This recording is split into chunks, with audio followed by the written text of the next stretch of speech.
Bismillahirrahmanirrahim. Assalatu wassalamu alayka ya khataman nabiyyin. Assalamu alaikum students. Today we have to discuss the Lahore Resolution 1940. It means the Pakistan Resolution. You know that. Okay, the experience of Congress rule compelled the Muslims to launch the movement for separate homeland.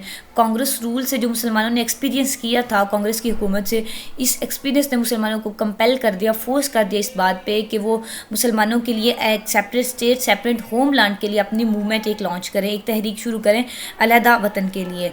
The Hindus made them realise that Hindu government would mean an anti Muslim rule in India.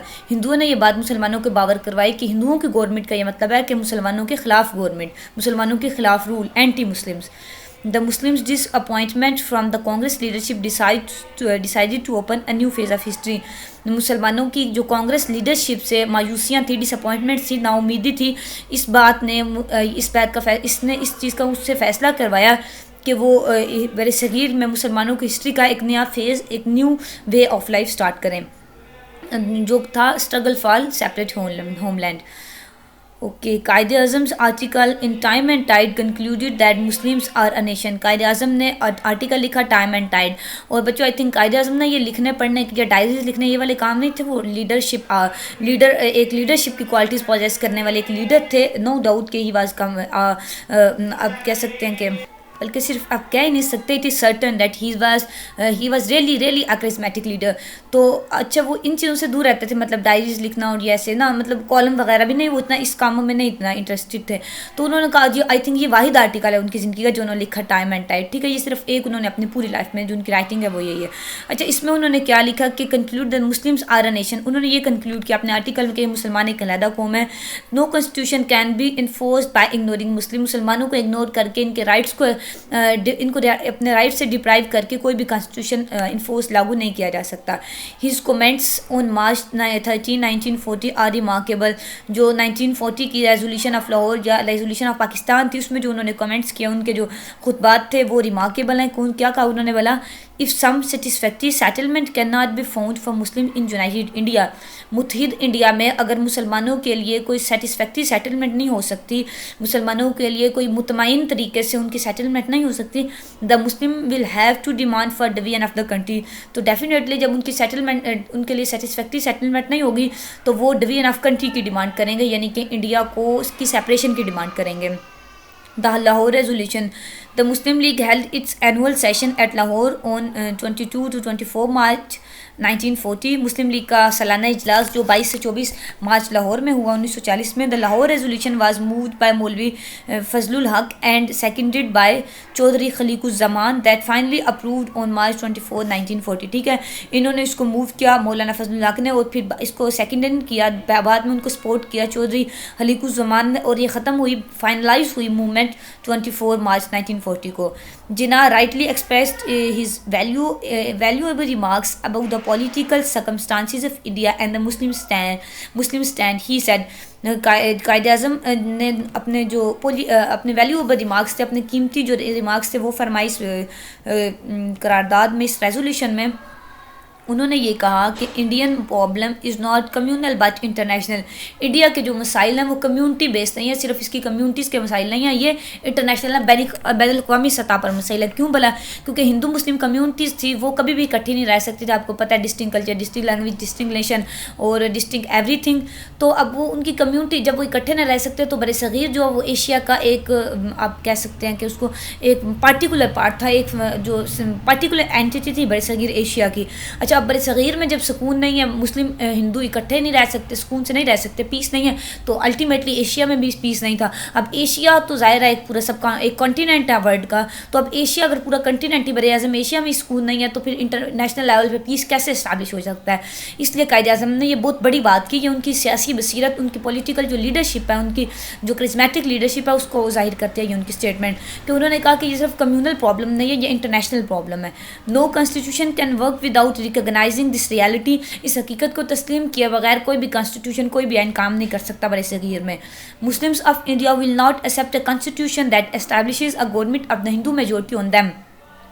India के मुसलमान किसी भी ऐसे आइन को तस्लीम नहीं करेंगे जो उनके ऊपर हिंदुओं का गलबा करे, जो हिंदुओं की मेजोरिटी यानी कि हिंदुओं की अक्सरियत को उनके ऊपर गालिब करे, अक्सरियत के हिंदुओं की उनके ऊपर हुकूमत कायम करे। ऐसे भी किसी भी आइन को मुसलमान एक्सेप्ट नहीं करेंगे, कबूल नहीं करेंगे। If Hindus and Muslims are placed under one democratic state, अगर वन डेमोक्रेटिक सिस्टम, अगर हिंदू और मुसलमानों को एक ही डेमोक्रेटिक सिस्टम में, एक ही जमहूरी निज़ाम में रखा जाए, दिस वुड मीन हिंदू राज। तो इसका ये मतलब है हिंदू राज, क्योंकि हिंदू मुसलमानों को कभी भी उनके राइट्स देने के लिए तैयार नहीं होंगे। हमने आगे जो हमारी कौंसिल थी, जो गवर्नमेंट थी उनकी प्रोविंशियल लेवल पे, उसमें हमें ये बात आश्कार हो गई थी सब पे। टेक्स्ट ऑफ द रेजोल्यूशन का करारदाद का जो टेक्स्ट था वो क्या था? They decided that the federal system under government of India act 1935 was not acceptable for the Muslim. Government of India में जो फेडरल सिस्टम इंट्रोड्यूस हुआ था वो मुसलमानों के लिए काबिल कबूल नहीं था।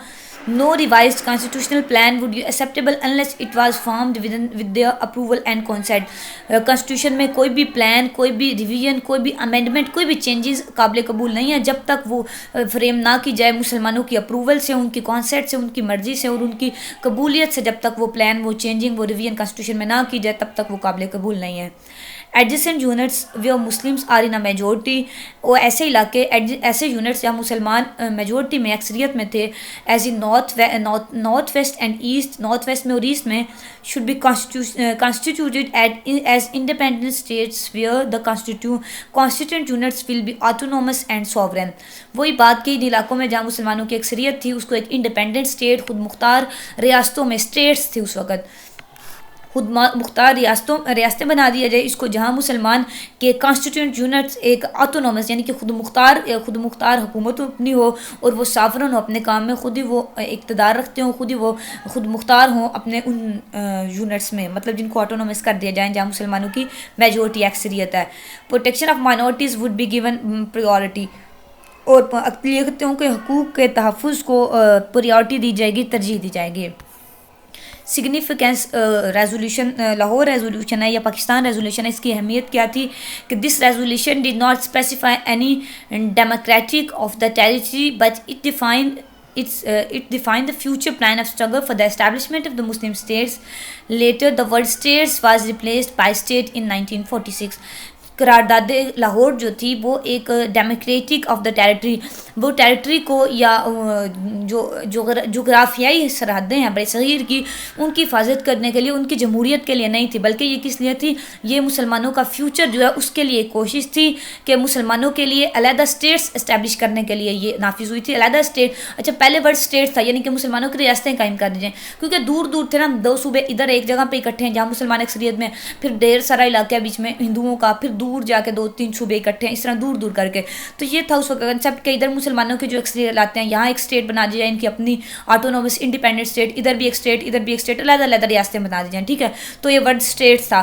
तो लेटर बाद में ये वर्ड जो स्टेट्स है, रियासतें, ये रिप्लेस हो गया स्टेट के साथ। सिर्फ उन्होंने एक स्टेट की डिमांड की कि सारे के सारे इलाके जहाँ जहाँ भी है ना, एक स्टेट पाकिस्तान बना दी जाए, हमें इंडिपेंडेंट स्टेट दे दी जाए। अच्छी वर्ड रिप्लेस कब हुआ? 1946 में। स्टेट्स वर्ड्स 1946 में स्टेट्स से हो गया, रिप्लेस हो गया, ठीक है।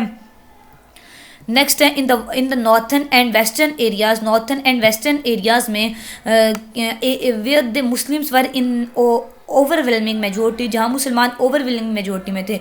ओवरवेलमिंग मेजोरिटी कहते हैं मगलूब मेजोरिटी को, ठीक है, जिनके मेजोरिटी में होने के बावजूद भी वो मगलूब थे, गालिब नहीं थे, यानी कि हिंदू ही उन पे गालिब थे। ओके, नेक्स्ट है it also intended to give importance to the autonomous of the states. इस चीज़ की तरफ भी ये जो रेजोल्यूशन थी, पाकिस्तान रेजोल्यूशन, इसकी इंटेंशन ये भी थी, ये भी इस चीज़ की इसकी नीयत थी कि मुसलमान जो इम्पोर्टेंस है ऑटोनॉमी ऑफ द स्टेट की, कि खुद मुख्तार रियासत की अहमियत को उजागर किया जाए, कि जो रियासतें हमें दी जाएँ, जो स्टेट्स मुसलमानों की जहाँ मेजोरिटी है वहाँ बनाई जाएँ, वो ऑटोनॉमस हों, खुद मुख्तार रियासतें हों। There was no use of the word Pakistan but Pakistan was corner of the resolution. Pakistan के लफ्ज़ का इस्तेमाल नहीं था रेजोल्यूशन में, लेकिन मकसद यही था कि पाकिस्तान बनाने के लिए वो करारदाद थी। फिर आपको बताया ना कि उसको फिर करारदाद पाकिस्तान ही कहा गया बाद में। लेटर डेवलपमेंट्स, बाद में जो इसकी डेवलपमेंट्स हुई करारदाद के बाद, the world war two started in 1939 that required heavily man powered battlefield. दूसरी जंग अजीम 1939 में शुरू हुई, क्या रिक्वायर करती थी? हैवीली मैन पावर्ड बैटलफील्ड, मैदान जंग में इंसानों की हैवीली जो पावर थी वो रिक्वायर करती थी। The British who always believe in bargaining announced an offer in August 1940, जो ब्रिटिश हमेशा बार्गेनिंग में यकीन रखते थे। बार्गेनिंग का मतलब है ले दे, यानी वो कहते थे हमसे ये ले लो ये दे दो, तो वो क्योंकि उसे मैन पावर की जरूरत थी ना बैटल फील्ड में। ब्रिटिश दायरा वर्ल्ड वार 2 को लड़ रहा था, कंटेस्ट कर रहा था, तो ब्रिटिश ने को मैन पावर की जरूरत थी। अब उसने बार्गेनिंग की बरसगीर में, उसने ऐलान कर दिया कि अगस्त 1940 में उसने ऐलान किया, क्या ऐलान किया उसने? Expansion of the viceroy's executive council and the setting up of national defence council. Viceroy की जो एग्जीक्यूटिव काउंसिल, आपको पता है बच्चे एग्जीक्यूटिव काउंसिल क्या होती है, हम पहले डिस्कस करके आ चुके हैं इसको, उसको एक्सपेंड किया जाए, उसको वसी किया जाए, उसमें जितने बंदे थे ना आगे उसमें और लोग ऐड किए जाएँ, उसको एक्सपेंड कर दिया जाए काउंसिल को। और क्या किया जाए? The setting up of national defence council, और नेशनल डिफेंस काउंसिल एक बनाई जाए जिसका मकसद हो कि नेशन का डिफेंस किया जाए, अपने नेशन की दिफा की जाए। उस काउंसिल का ये मतलब हो ये काउंसिल सेट की जाए, बनाई जाए। Special importance to the views of minorities to the revision of the constitution, अकलियतों के हिफाजत के लिए उनको मद्देनज़र रखते हुए कॉन्स्टिट्यूशन को रिव्यू किया जाए, यानी कि उसमें अमेंडमेंट चेंजेस की जाए जिसमें अकलियतों को मद्देनज़र रखा जाए, यानी कि उनके हकूक़ को मद्देनज़र रखा जाए। थर्ड पॉइंट था अनाउंसमेंट का, power could not be transferred under a system that will be acceptable to a large and powerful minorities in India. Power कहते हैं ताकत को, कि ऐसी ताकत not be transferable under a system, ऐसे सिस्टम के अंडर पावर जो है वो ट्रांसफ़र नहीं हो सकती, किसी एक से दूसरी जगह मुंतकिल नहीं हो सकती। That will not be acceptable to large and powerful minorities in India. Means जो सिस्टम इंडिया की minorities large and powerful, large भी कह रहे थे और पावरफुल भी कह रहे थे और माइनॉरिटीज़ भी कह रहे थे, ये मुसलमानों को ज़ाहिर कहते थे, लार्ज भी थे पावरफुल भी थे, और माइनॉरिटी तो ये कहते थे ना उनको अंग्रेज़ या हिंदू कहते थे। मुसलमान को तो माइनॉरिटी नहीं कहलाते थे, वो तो कहते थे हमें एक नेशन है, एक कौम है, सेपरेट एंटिटी है। अच्छा, तो यहाँ ये कहा गया कि जो एक लार्ज और पावरफुल माइनॉरिटी है ना, उसको जो चीज़ एक्सेप्टेबल काबिल कबूल नहीं है कि आप पार जिस लोगों को ट्रांसफ़र करें वो ट्रांसफ़र ऑफ पार एक माइनॉरिटी को काबिल कबूल नहीं है, तो वो ट्रांसफ़र ऑफ पार नहीं होगा। यानी कि अगर कुछ पार आपको गवर्नमेंट को डेलीगेट करनी है हिंदुओं को, अब हिंदू ऑफिसर जो है उनको पार डेलीगेट करना माइनॉरिटी के लिए, पावरफुल और लार्ज जो माइनॉरिटी है उसके लिए काबिल कबूल नहीं है, तो वो डेलीगेशन ऑफ पार, वो ट्रांसफॉर्मेशन ऑफ पार नहीं होगा। Domination status the ultimate goal, के स्टेटस डोमिनियन स्टेटस दे दिया जाए, जो स्टेट्स हैं उनको डोमिनेट कर दिया जाएगा, उनको डोमिनियन का स्टेटस दे दिया जाए। अल्टीमेट गोल था ये, जो ऑब्जेक्टिव था, अल्टीमेट एम था, वो ये था cooperation of Indians for the war, India के लोग जो कोऑपरेट करें वॉर में, मतलब बताया ना आपको ऊपर, बार्गेनिंग की पॉलिसी थी ब्रिटिशर्स की शुरू से ही। अब उनको जब वॉर में बैटल फील्ड में मैदान जंग में मैन पावर की ज़रूरत थी, तो वो उन्होंने ये प्रिंसिपल इंट्रोड्यूस करवा दिया कि इंडिया में कि इनसे बार्गेनिंग की कि ताकि ये हम मामला में हम आपके साथ हैं, तो आप क्या करें, हमारा तो हमें साथ ताउन करें, हमें मैन पावर प्रोवाइड करें, हमारे साथ कोऑपरेट करें बैटल फील्ड में वॉर में। Congress rejected it and started non cooperation movement 1940 to 1941। Congress के लिए अब सुनहरी मौका था गवर्नमेंट के खिलाफ जाने का, उसने इन सब को पॉइंट्स को रिजेक्ट कर दिया और नॉन कॉपरेशन मूवमेंट स्टार्ट कर दी, अदम तामुन एक तहरीक तंजीम स्टार्ट कर दी 40-41 में। Lahore resolution remain the ultimate goal for the Muslim leagues, और लाहौर रेजोल्यूशन जो मुसलमानों की थी उसका तो अल्टीमेट गोल था मुस्लिम लीग को सेव करना, मुस्लिम को सपोर्ट करना, क्योंकि मुस्लिम लीग का भी गोल था separate nation, separate state, separate identity, और रेजोल्यूशन का भी ये गोल था, इसलिए उसका अल्टीमेट गोल था मुस्लिम लीग को सपोर्ट करना, उसके गोल को इंटैक्ट रखना। The Cripps mission March 1942, the constitutional proposal for seeking Indian cooperation for war efforts.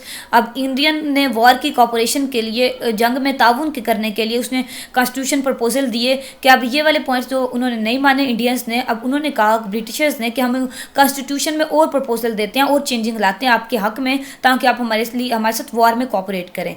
Dominion status Indian constitutional body to frame constitution, princely states would be represented. Dominion status जो word है ये ऊपर भी पढ़ा, मैंने यहाँ भी इसको एक्सप्लेन नहीं ज़्यादा किया, तो मैं आपको ये बताती हूँ। डोमिनियन स्टेटस का ये मतलब है कि इंडिया को ना डोमिनियन स्टेटस दे दिया जाएगा। डोमिनियन स्टेटस मीन्स कि उसको अपना इक़्तिदार, उसको सोवरन कर दिया जाएगा, उसको स्टेटस ये दे दिया जाएगा कि वो एक अलहदा नेशन कहला सके, वो no more it will be under the British control, यानी कि ब्रिटिश के सब ऑर्डिनेट था ना, उसके कंट्रोल में था, उसकी कॉलोनी थी। तो वो कह रहे थे कि उन्होंने ये लालच दिया लोगों को इंडिया के कि उनको एक स्टेटस प्रोवाइड कर देगा डोमिनियन स्टेटस, स्टेट के वो जो वेस्ट का जो ब्रिटिशर्स है ना, क्राउन के अंडर था ना पहले, उसको उनके अंडर नहीं रखा जाएगा बल्कि उनके बराबर उनको दी जाएगी पावर, अथॉरिटी उसके बराबर होगी। यानी कि जैसे कि वेस्ट स्टेट्स हैं ना जो कॉमनवेल्थ में आती हैं, और जो मगरिब के जो अदारे हैं, कॉमनवेल्थ आ गया, और इन अदारों में उनको उतनी नुमाइंदगी दी जाएगी जितनी ब्रिटिश को और उन लोगों को नुमाइंदगी, मतलब उनके बराबरी के हकूक उनको दिए जाएंगे, उनको बराबर की स्टेट कंसिडर किया जाएगा, ना कि सबऑर्डिनेट स्टेट। अच्छा, Indian constitution body to frame constitution, तो इंडिया के अपने लोगों की एक कॉन्स्टिट्यूशन बनाई जाएगी जो कॉन्स्टिट्यूशन फ्रेम करें। मींस जो ब्रिटिशर्स का कॉन्स्टिट्यूशन इंप्लीमेंट किया गया इंडिया को, वो नहीं चलेगा, उनको अपने लोगों की एक बॉडी बनाई जाएगी जो अपना कॉन्स्टिट्यूशन खुद फ्रेम करेंगे। और तीसरे नंबर पर उनको ये लालच दिया गया कि प्रिंसली स्टेट्स रिप्रेजेंट की जाएंगी। प्रिंसली स्टेट्स यानी कि खुद मुख्तार रियासतें, प्रिंसली स्टेट्स वो आ जाएंगी, यानी मीन्स वही ना कि प्रिंसली स्टेट होंगी और उनकी अपनी गवर्नमेंट होगी, खुद इंडिपेंडेंट गवर्नमेंट होगी, वो इन स्टेट को रन करेगी। The Cripps mission negotiated with Indian leaders and issued the proposal। Cripps mission के ये 3 प्रपोजल थे, उसने इंडिया के जो लीडर्स हैं उनसे निगोशिएट की, गुफ्तो शनीद की, और अपने प्रपोजल उनके सामने रखे। The Congress rejected the proposal and demanded that responsible government would be set up immediately after the war. Congress ने अगेन सारे प्रपोजल को रिजेक्ट कर दिया और उसने कहा कि हमें डोमिनियन स्टेट या प्रिंसली स्टेट की गवर्नमेंट नहीं चाहिए, हमें एक रिस्पॉन्सिबल गवर्नमेंट चाहिए। कांग्रेस ने ये डिमांड की कि इमीडिएटली आफ्टर द वार, जंग के फ़ौरन बाद, हमें हमारी स्टेट को रिस्पॉन्सिबल जिम्मेदार बना दिया जाए और आप लोग यहाँ से छोड़ के हमें बिल्कुल चले जाओ, हमें अपने बराबर या ऐसा कुछ ना करो, हमें छोड़ के चले जाओ, हमारी जो अपनी गवर्नमेंट है वो रिस्पॉन्सिबल हो, खुद ही अपने मैटर्स में ऑटोनोमस हो जाए।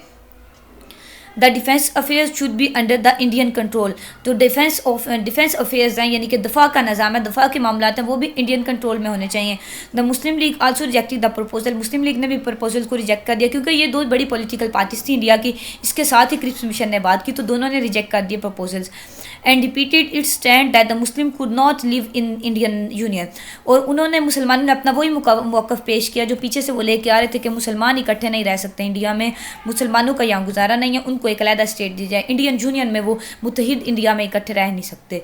The Hindu started quit India movement in August 1942, 1942 के अगस्त में उन्होंने क्विट इंडिया मूवमेंट स्टार्ट की। इसका मतलब है हिंदुस्तान छोड़ दो तहरीक। इंडिया हिंदू कहते थे कि हिंदुस्तान छोड़ दो, हिंदुस्तान छोड़ दो, अंग्रेज़ों को यानी कि हमारी जान छोड़ दो, यहाँ से जाओ। सीइंग ब्रिटिश इन ट्रबल, जब उन्होंने ब्रिटिशर्स को ट्रबल में, मुश्किल में देखा ना कि वो जो ब्रिटिशर्स हैं वर्ल्ड वार 2 में फंसे हुए हैं, उनको ट्रबल में देख के इन्होंने इधर से भी कोई क्विट इंडिया मूवमेंट स्टार्ट कर दी।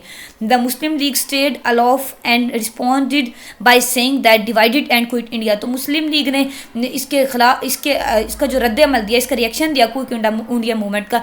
ये कहते थे, हिंदू कहते थे क्विट इंडिया, लेकिन जो मुसलमान है उनका ये नारा था डिवाइड एंड क्विट इंडिया, यानी कि वो कहते थे पहले तकसीम करो और फिर यहाँ से जाओ, डिवाइड एंड क्विट, ये उनका नारा था मुसलमानों का, और जो हिंदू थे उनका नारा था क्विट इंडिया।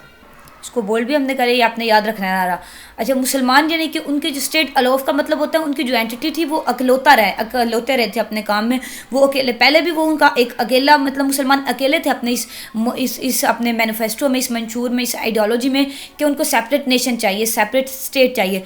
इसमें भी उन्होंने वही अपना सलूक किया और उन्होंने वो कहते थे divide and quit India. Gandhi Jinnah talk सितंबर 1944, M.K. Gandhi did not accept the Hindus and Muslims as 2 nations and emphasized on the freedom of united India। Gandhi मुसलमानों और हिंदुओं को 2 कौमें नहीं तस्लीम करता था, वो ये इसी बात पे जोर देता था कि इंडिया की आज़ादी हो, मुत्तहिद इंडिया आज़ाद हो, मुत्तहिद इंडिया आज़ाद हो, वो यही बात कहता था, ताकि वो चलाक था ना कि ताकि फिर हिंदू जो है मुसलमानों पर हुकूमत करें और फिर सारा का सारा हिंदुओं के कंट्रोल में हो।